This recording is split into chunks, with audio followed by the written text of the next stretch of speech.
नमस्कार, मैं ओमकार पांडे और आप देख रहे हैं न्यूज 18 राजस्थान का डिजिटल प्लेटफॉर्म। क्या आपने कभी सोचा है कि सीमा पार से आने वाला एक अचानक का पानी का सैलाब बिना किसी पूर्व चेतावनी के चंद मिनटों में सब कुछ तबाह कर सकता है। आज हम बात करने जा रहे हैं नेपाल के रसुआ जिले की, जहां तिब्बत की ओर से अचानक आए एक महाविनाशक बाढ़ ने ऐसा कोहराम मचाया कि मंजर देखकर रोंगटे खड़े हो जाते हैं। यह कोई आम बाढ़ नहीं थी, बल्कि प्रकृति का एक ऐसा भयंकर तांडव था जिसने हंसते खेलते इलाकों को मलबे के ढेर में तब्दील कर दिया। घटना की शुरुआत एक शांत लेकिन खौफनाक सुबह से होती है। तिब्बत की तरफ से अचानक पानी का तेज बहाव नेपाल की सीमाओं में दाखिल हुआ। किसी को संभलने तक का मौका नहीं मिला।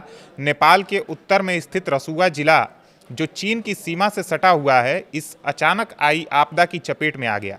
स्थानीय लोगों के मुताबिक पानी का स्तर इतना तेजी से बढ़ा कि स्वचालित जल मापन यंत्र यानी ऑटोमेटिक वाटर गेजिंग स्टेशन भी पलक झपकते ही बह गए। सुबह के शुरुआती घंटे में जब लोग अपनी नींद से जाग भी नहीं पाए थे, तब तक जलस्तर सामान्य से कई मीटर ऊपर उठ चुका था और सब कुछ अपनी आगोश में लेने को तैयार था। शुरुआती रिपोर्ट और अनुमानों के अनुसार इस दिल दहला देने वाली त्रासदी में लगभग 1000 लोगों के बह जाने की आशंका जताई जा रही है।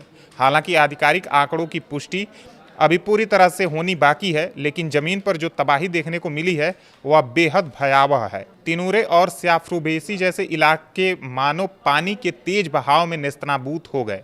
सड़कों पर खड़े बड़े बड़े वाहन, माल से भरे ट्रक और कंटेनर खिलौने की तरह पानी में तैरते नजर आए। जो इलाके कभी व्यापार और आजीविका की हलचल से गुलजार हुआ करते थे, वे अब सिर्फ कीचड़, पत्थरों और मलबे के विशाल ढेर में तब्दील हो चुके हैं। इस आपदा का सबसे बड़ा आघात बुनियादी ढांचे पर पड़ा है। नेपाल और चीन के बीच व्यापार का एक मुख्य मार्ग और प्रतीक माना जाने वाला प्रसिद्ध फ्रेंडशिप ब्रिज यानी मैत्री पुल इस उफनते सैलाब के आगे टिक नहीं सका। पानी के भारी दबाव और बड़े बड़े बोल्डर के टकराने से यह पुल ताश की पत्तों की तरह ढह गया। इस पुल के टूटने से दोनों देशों के बीच का द्विपक्षीय व्यापार और संपर्क पूरी तरह से ठप हो गया है। इसके अलावा निर्माणाधीन तिनूरे ड्राई पोर्ट और रसुआगढ़ी कस्टम यार्ड को भी भारी क्षति पहुंची है।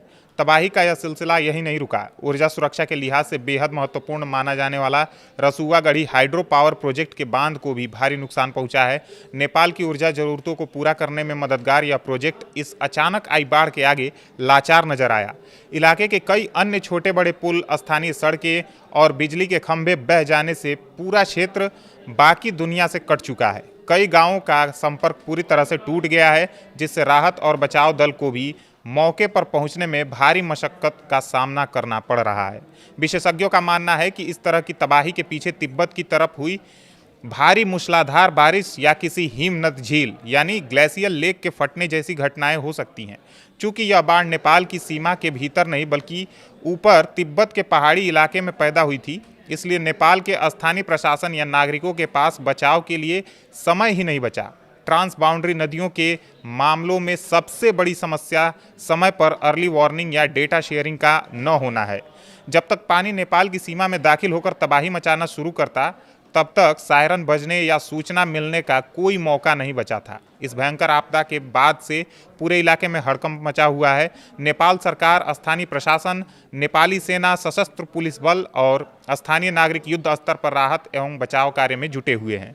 दुर्गम इलाके और लगातार खराब मौसम के बावजूद बचाव दल मलबे में दबे लोगों की तलाश कर रहे हैं और सुरक्षित स्थानों पर फंसे लोगों तक राहत सामग्री पहुँचाने की कोशिश की जा रही है।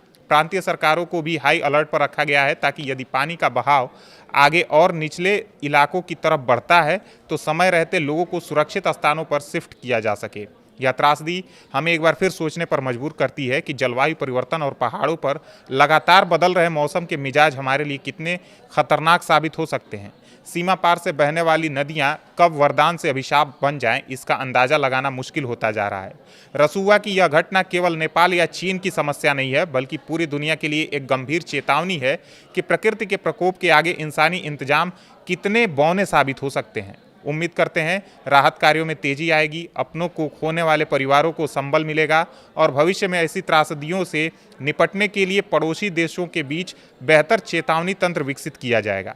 धन्यवाद।